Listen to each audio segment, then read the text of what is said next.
কৃষ্ণ ভগবত বাসুদেবায় দেবকী নন্দায় চ অশেষ ক্লেশনাশায় গোবিন্দায় নমঃ নমঃ। হে কৃষ্ণ করুণা সিন্ধু দীনবন্ধু জগৎপতে গোপীশ গোপিকান্ত রাধাকান্ত নমস্তুতে।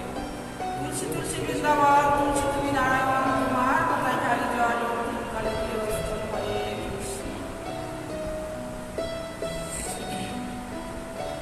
আমি পড়ছি ভাগবতমের অমর পুরাণের কাহিনী নরনারায়ণ ঋষির প্রতি মার্কণ্ডেয় ঋষির প্রার্থনা। শ্রী শৌনক বললেন, হে সুত গোস্বামী, আপনি চিরজীবী হন। হে সাধু, হে শ্রেষ্ঠতম বাল্মীকি, অনুগ্রহপূর্বক কথা বলে চলুন।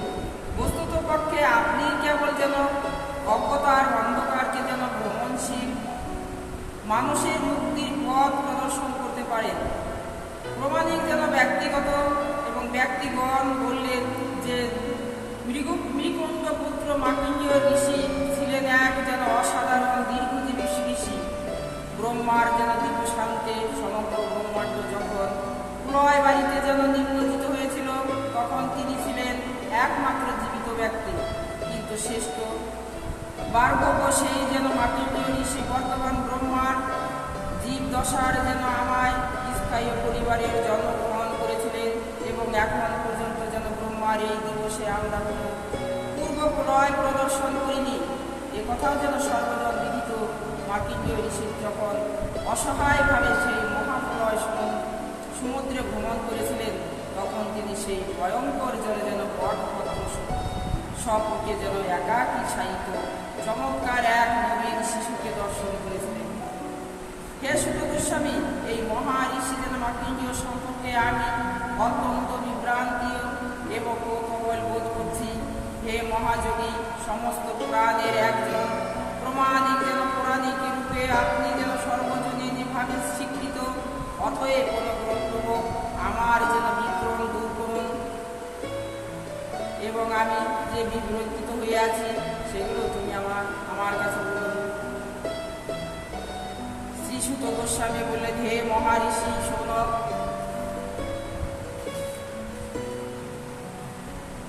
আপনার এই প্রশ্ন যেন প্রত্যয়ের মোহ বিদরিত করতে যেন সহায়ক হবে। কেননা তাই এই যেন কলিযুগের মলিনতা এবং সমাপকারী ভগবান শ্রী নারায়ণের কথাতে যেন পর্যবসিত হয় এবং মার্কণ্ডেয় ঋষির যেন ব্রাহ্মণ দীক্ষার অনুকূলে তার পিতা কর্তৃক যেন অনুষ্ঠিত সমস্ত বিধিবদ্ধ আচার দ্বারা পবিত্র হওয়ার পর তিনি যেন বৈদিক মন্ত্রসমূহ অধ্যয়ন করেছিলেন এবং যেন কঠোরভাবে বিধি নিষেধে পালন করেছিলেন।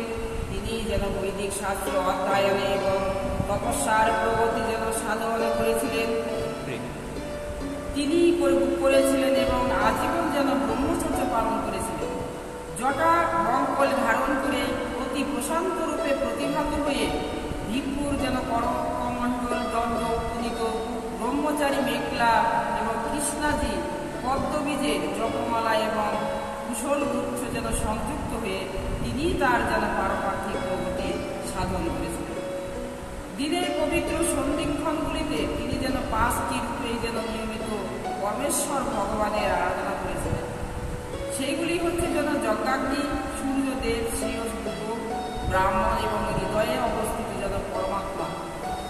সকাল সন্ধ্যায় তিনি ভিক্ষার জন্য যেন নিগর্ত হতেন এবং ভিক্ষা থেকে যে ফিরে আসার পর তিনি তার সংগৃহীত সমস্ত খাদ্য তার গুরুদেবকেই যেন উৎসর্গ করে করতেন।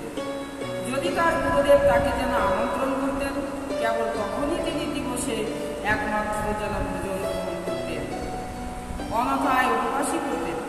এইভাবে যেন শ্রদ্ধায় অধ্যয়ন পাঠ করার পর তপস্যায় নিবিড়ত হয়ে যেন মার্কণ্ডেয় ঋষি অগণিত লক্ষ লক্ষ যেন বছর ধরে যেন ঋষিকেশ পরমেশ্বর ভগবানের আরাধনা করেছিলেন এবং এইভাবেই তিনি যেন অজেয় মৃত্যুকেও যেন জয় করেছিলেন।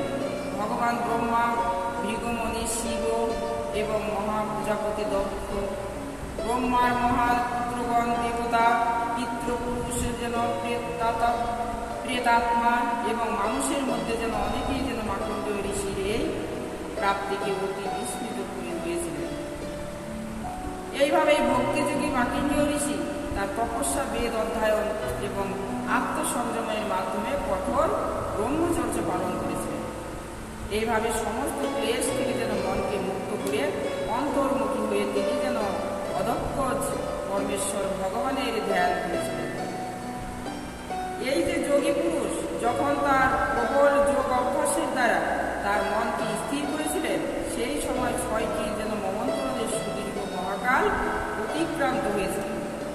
হে ব্রাহ্মণ, বর্তমান সময় তথা সপ্তম মমন্তরে ইন্দ্রদেব মার্কণ্ডেয় ঋষির তপস্যা সম্পর্কে অবগত হয়েছিলেন এবং তার যেন ক্রমবর্ধমান যোগ শক্তিকে শঙ্কিত হয়েছিলেন। এইভাবে তিনি মার্কণ্ডেয় ঋষির তপস্যার ব্যাঘাত সৃষ্টি করবার চেষ্টা করেছিলেন। মার্কণ্ডেয় ঋষির যেন পারমার্থিক অনুশীলনকে যেন ধ্বংস করবার উদ্দেশ্যে ইন্দ্র লোভ এবং মদের মুক্ত যেন বিগ্রহ এবং সম বিভাব ব্যবহারের যেন কামদেব, গার্ধব এবং অপ্সরা বসন্ত ঋতু মলয় পর্বতের চন্দনের সুগন্ধ সংযুক্ত বায়ুকে যেন প্রেরণ করেছিলেন।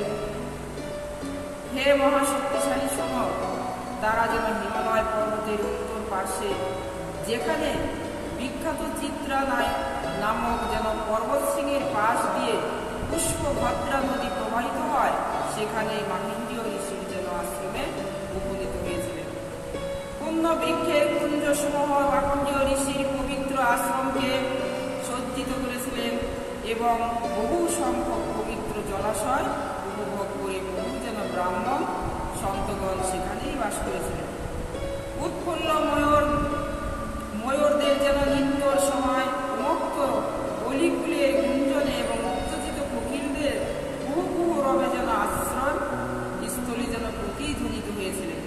বস্তুত পক্ষে বহু মুক্ত পক্ষীকুল সেই আশ্রমে যেন সমবেত হয়েছিলেন। ইন্দ্রপীড়িত বসন্ত বায়ু যেন নিকটবর্তী নির্জনে শীতল জলকণা বহন করে সেখানে যেন প্রবেশ করেছিলেন। বনপুষ্পের আলিঙ্গন সজ্জাত যেন সুগন্ধ বায়ু সেই আশ্রমে প্রবেশ করে যেন কামদেবের প্রতিবাসনা জাগ্রত করতে আরম্ভ করেছিলেন।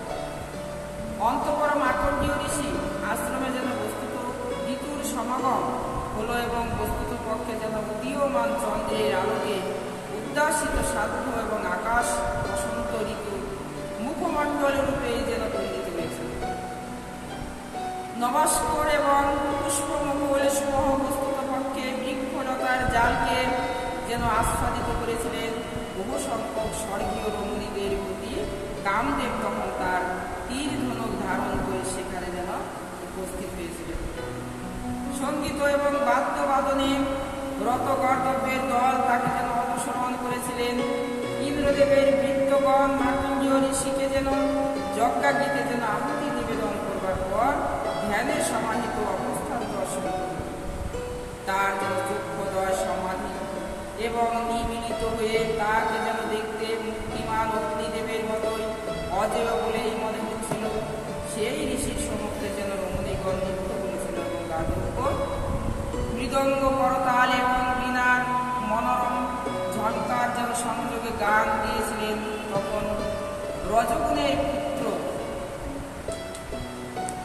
লোভ এবং লোভের মুক্ত বিগ্রহ বসন্ত ঋতু এবং ইন্দ্রিয়ের অন্য অন্য ভৃত্যগণ সকলেই যেন মার্কণ্ডেয় ঋষির মনকে উত্তেজিত করবার চেষ্টা করেছিল।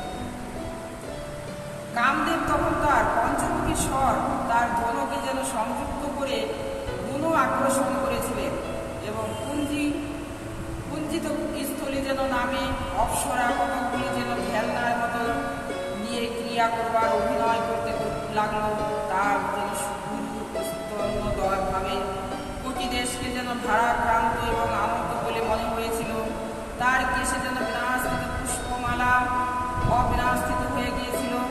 স্থূত পক্ষে দৃষ্টি নিক্ষেপের করেছিল।